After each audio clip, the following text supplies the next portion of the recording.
Hey, it's Lisa. Welcome in my kitchen. Today I'll be making schnitzel. Schnitzel. Okay.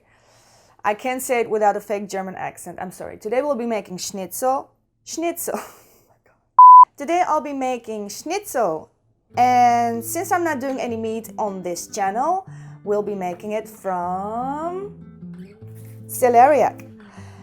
I shamelessly stole this recipe from a friend who made this for lunch once, and I thought this is really awesome because you get to eat schnitzel and not kill any animals. Bonus, this is what you need. 1 celeriac, 100 grams of flour. This here is tapioca, but rice flour and regular flour works as well. About 150 grams of breadcrumbs, 2 eggs, a teaspoon of salt and a teaspoon of black pepper, a teaspoon of dried thyme, a teaspoon of smoked paprika, and 1 or 2 teaspoons of garlic powder. For the mushroom sauce you need chestnut mushrooms, this is 200 grams, 1 onion, 2 cloves of garlic, 2 tablespoons of butter, ghee or oil, 4 tablespoons of spelt flour or regular flour, 400 ml of dairy-free or regular milk, salt and a teaspoon of black pepper. Celeriac may look maybe a little bit intimidating when you see it in a store, but it's actually really easy to work with and it's delicious, either raw or cooked. You basically just remove the skin with the knife and chop it up in any shape you like and cook it and eat it. Cut them in 1 centimeter slices. This is what you end up with, beautiful little discs. I'm going to steam them first. Simultaneously, I'm boiling some potatoes because I love to serve this dish with mashed potatoes. And what I have here is a large pot with a steam basket. And I will be steaming these babies for 5 to 7 minutes or until they are soft all the way through. In the meantime, I'll chop up some vegetables for my mushroom sauce. I start with the onion. When you have a really sharp knife, then the chances of tearing up are much smaller. Chop it real fine. Then I crush and chop up 2 cloves of garlic.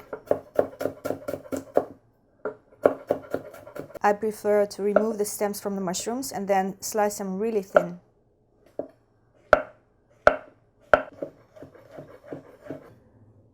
The celeriac is done steaming, so I'm going to remove it from the pot and let it cool until I can touch them with my bare hands.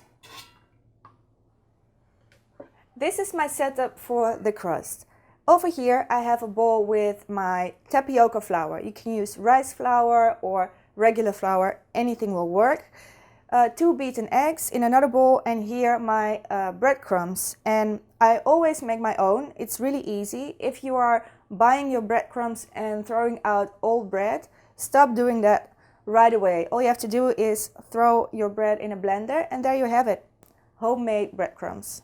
So what I like to do now is season each and every one of them. A little bit of salt into the flour, a tiny pinch to the eggs. And to my breadcrumbs, I'm adding the paprika, garlic powder, dried thyme, and loads of black pepper and some salt. Mix it up real quick. I grab 1 disc of steamed celeriac and I dunk it in the flour, cover it really well. Next, there it goes, in the egg. It's a kind of a messy job, but who cares? We get to eat schnitzel. And finally, cover it with the breadcrumbs.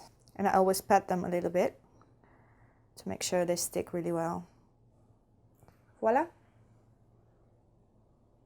The schnitzels will be pan fried, but before I do that, I'd like to make my sauce. I'm going to make a delicious peppery mushroom sauce, which is based on a classic bechamel recipe or bechamel. I don't know how to pronounce it. I do know it's delicious. So let's start by heating up a saucepan.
Alright, so my mashed potatoes are done.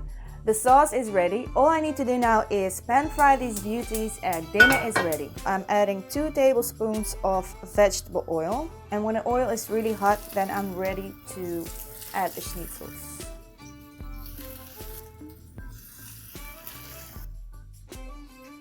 I'll be cooking these for 3 to 5 minutes because the celeriac is already cooked through. So what I'm shooting for here is a crispy golden brown layer on each side.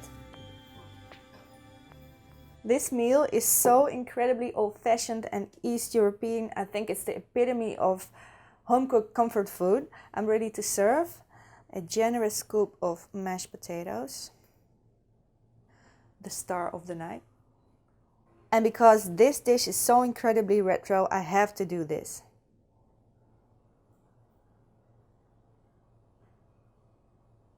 I'm definitely serving this one with a green salad. I love my greens. Thank you for watching and visit my website eatforhappiness.com. I am on Instagram and Facebook. Like, subscribe, and I'll see you in my next video.